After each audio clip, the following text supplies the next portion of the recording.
You are not fighting demons. You are fighting your subconscious programming.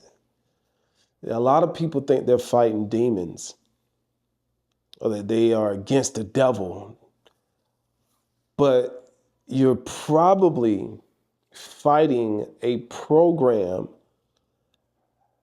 that was given to you from society. And that's what's actually keeping you from achieving the thing that you want to achieve.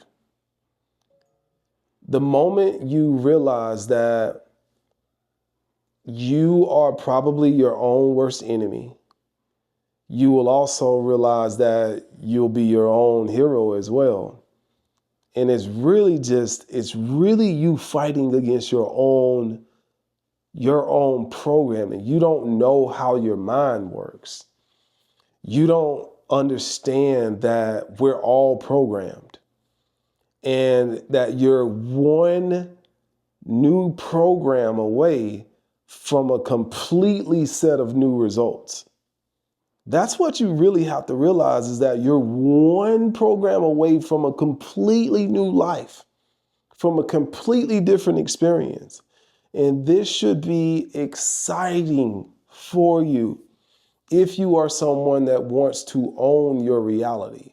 But if you're not someone that wants to own your reality, then maybe the idea that you're fighting against demons will serve you, because that will serve some underlying belief that you have that these demons are more powerful than you are. See, I don't live in that world. If I'm not getting the results that I want, then I know it's because I just haven't installed the program that would have me get those results yet. And so this is exciting for me because I know that through hypnosis, through working with my subconscious mind, through meditation, through practicing a new way of conducting myself, then I increase my chances of having the thing that I want to have. This is extremely exciting because everything can be learned. And so many people are so quick to think that they are being attacked by some demon. And at a subconscious level, what you're really saying is that this entity that I, can't even see has more control over me than I have over me. No, I control myself. I'm powerful. I am the master of myself. The results that I get, whether it's results I want or results that I don't want, are all my fault. It's all on me. I took the actions or inactions that led me to get the results that I have or don't have. Once you start thinking like that, you're starting to think like a true master. Because a true master is somebody that's not perfect, but a true master is someone that says, you know what, I'm going to own these results. Because if they're results that I want, kudos to me, I own those results. If they are results that I don't want, kudos to me, because I know now that I can change something about myself to improve the results that I get. That's amazing for me. Anytime I get frustrated and I think that the world is trying to sabotage me, I remind myself that it's me. It's my own programming. And that is exciting, because if you think that, and when I say demons, okay, demons could be a metaphor for the Illuminati. Demons could be a metaphor for demons. Demons could be a metaphor for your enemies, or demons could be a metaphor for anyone that you think that is against you. I don't see anyone against me. It's only me for me or me against myself. In fact, I go so deep in it to say that although that might be a physical person right there, that physical person is a reflection of my subconscious. So I know that if I deal with what's going on in my subconscious, I'll eventually deal with that person. That person will go away once there is no longer an emotional holding pattern inside of my subconscious mind that is creating that person. Because as Neville Goddard says, everything that we see is us pushed out. Everything we see is us. And the way I like to break it down is everything in life is life, including you. Everything in life is life, including you. And that's amazing because there is nothing in life that is more powerful than another aspect of life. We're all life. I'm life, you're life. The air around me is life. These walls are life. This chair is life. The floor is life. The birds are life. The trees are life. The sky is life. Everything in life is life. So when you look at it like that, the notion that you are being attacked by something outside of you goes away, even if something physical is attacking you, because you start to understand that everything is a reflection of you.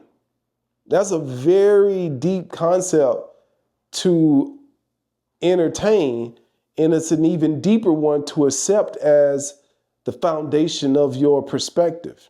But that's how I choose to see the world. And 9 times out of 10, when I deal with things that are happening inside of myself, the things that are happening outside of myself deal with themselves. I know that whatever is showing up is a reflection of what's going on inside of me.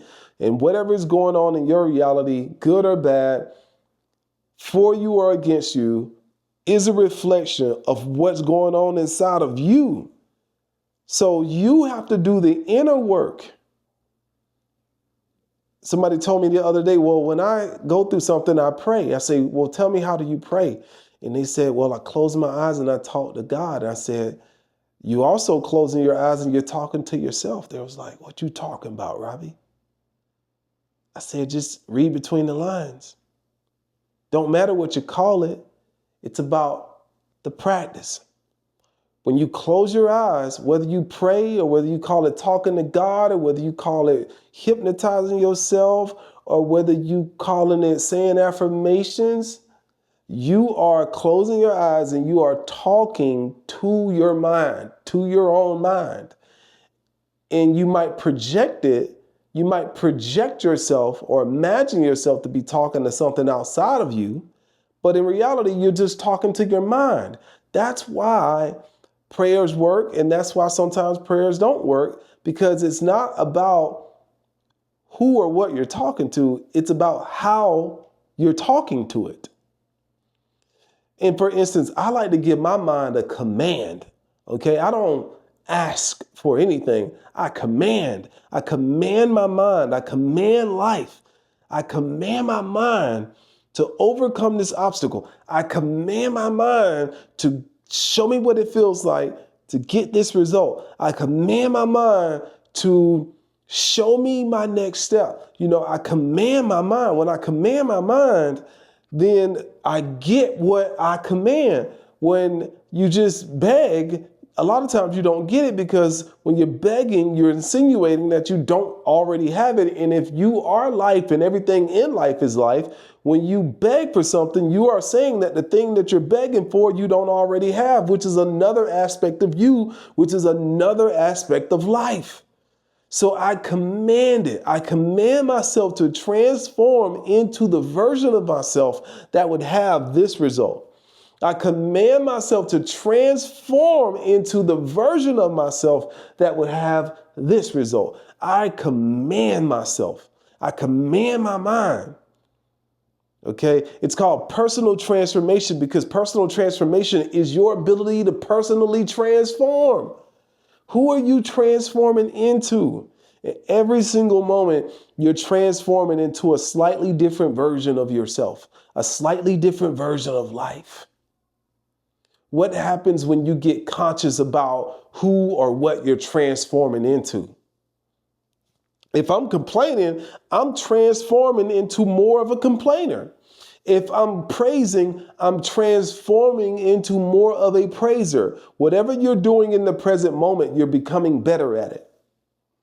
So in this present moment, are you becoming better at complaining and blaming? Or are you becoming better at transforming yourself into the version of yourself that would have the results that you want to have?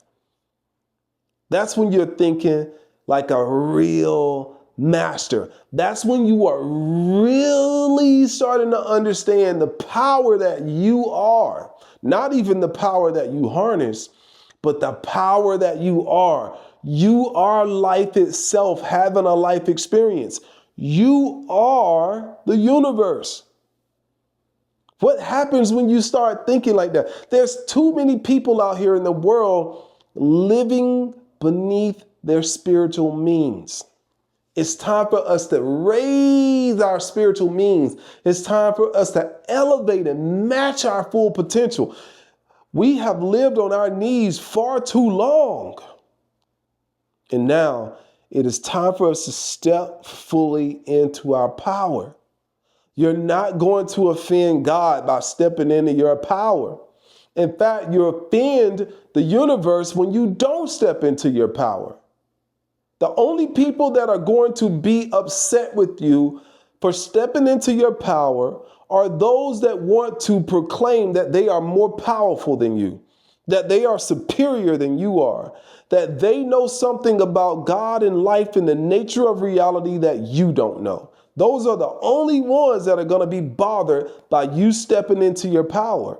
And when you start to command yourself, when you start to command your mind, when you start to dive deep into the trenches of your subconscious, and when you start to understand and understand that the only reason why you have the results you want and the results that you don't want is because of the freaking programming that you have inside of your biological makeup.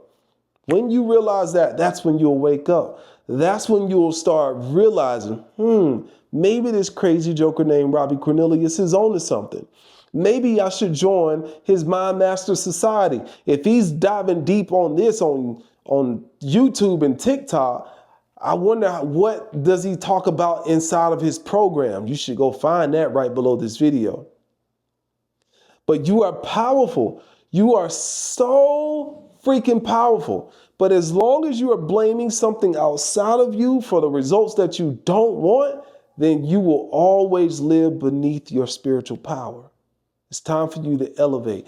It's time for you to start to acknowledge that whatever you have in your reality, you created it. And when you realize that, you're starting to realize your power.